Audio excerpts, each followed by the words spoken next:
This bill has been introduced in this House in pursuance of the recommendations of the Press Commission. Honorable members might remember that the Commission has devoted some part of its observations to this question of having a schedule which will regulate the price of newspapers according to the pages that they contain. Some of the points that the Commission have made are relevant here and might help honorable members in considering the bill more carefully and also examining the grounds on which this recommendation has been so emphatically made by the Press Commission. The Commission says in para 205 that in the present newspaper industry of this country, papers of long standing which have been able to build up a large and stable volume of advertisement revenue are in a very advantageous position as compared to others who have just entered the field.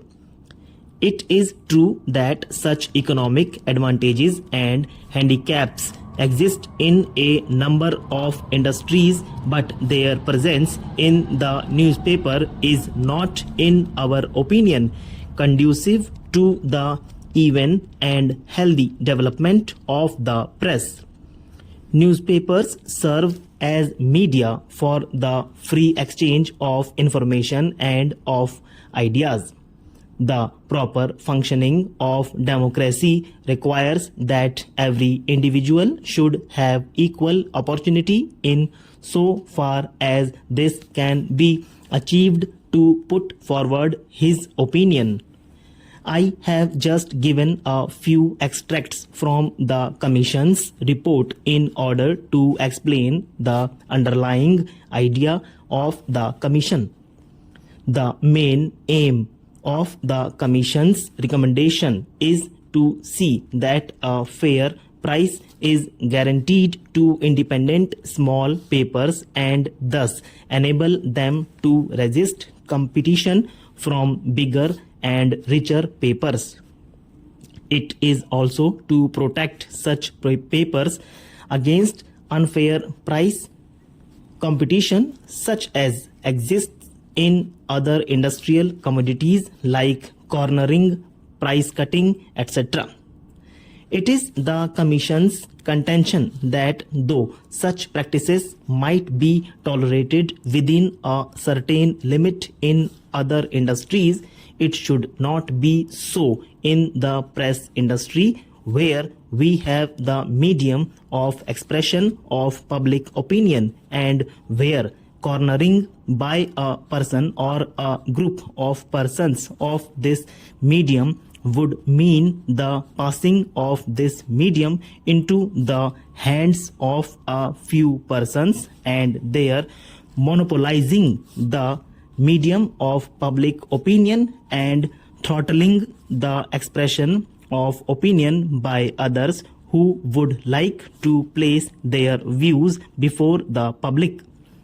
This, in their opinion, would be practically amounting to a denial of the freedom of expression, and it is in that light that they have made this recommendation.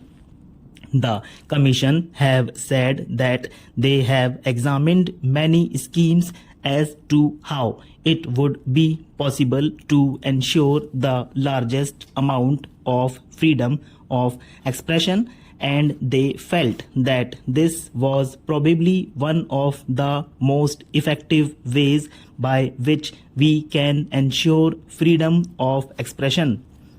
I would like here to mention that when the Commission's report came out, the government had discussions regarding those recommendations, and the recommendation regarding price page schedules was also one of those important recommendations which were discussed with a number of organizations which were concerned with the newspaper industry. The All India Newspaper Editors Conference, the Indian Federation of Working Journalists, the Indian Eastern Newspapers Society, the Indian Language Newspapers Association, and also a large number of individual newspaper editors and proprietors were consulted. This discussion took place many times, and the pros and cons of this question were thoroughly discussed. We found that the majority of the members were very much in favor of some such legislation and restriction. There is no doubt that some of the papers were against it, but that was to be expected. Afterwards came the debate in Parliament on the Press Commission's report, and government found that in the discussion in both the houses there was a very strong opinion, I would say a strong majority opinion, that some such legislation on the lines of the recommendations of the Press Commission should be undertaken by the government. Here I would like to mention one or two things regarding the question of the price page schedule and the pros and cons of the advantages or disadvantages of a schedule. The points in favor of the schedule might be considered briefly. It will tend to equalize competition and also prevent the emergence of monopolies. Secondly, it will also relax the control of big advertising interests on newspapers, and in that sense generally make them more independent. Thirdly, the creation of monopolies and the cornering of large numbers of page papers by one or two or three groups impinging on the fundamental right of freedom of expression, and by trying to restrict such practices we will in reality be giving greater scope for freedom of expression that we can now. These were the main things which we had in view in the discussions with the newspaper interests.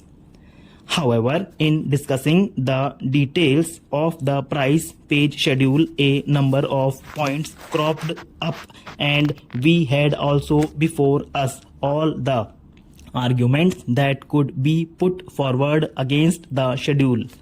We certainly carefully considered all of them.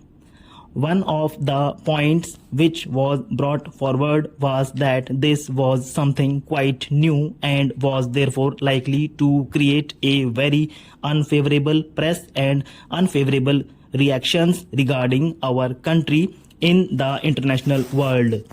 It might be given spread abroad that India is restricting the freedom of the press. Now, regarding this point, I do not think it will be correct to say that no such restriction exists. Even today and formerly on a greater scale in Great Britain, the price page schedule existed and exists. No doubt the object of it might be quite different. The object is to give a more equitable distribution of newsprint, but the control by a statutory corporation of the distribution of newsprint only to papers if they follow certain price page regulations is there and has been functioning for the last 15 years or more. In this country, during the war and immediately after, we had the schedule for a number of years.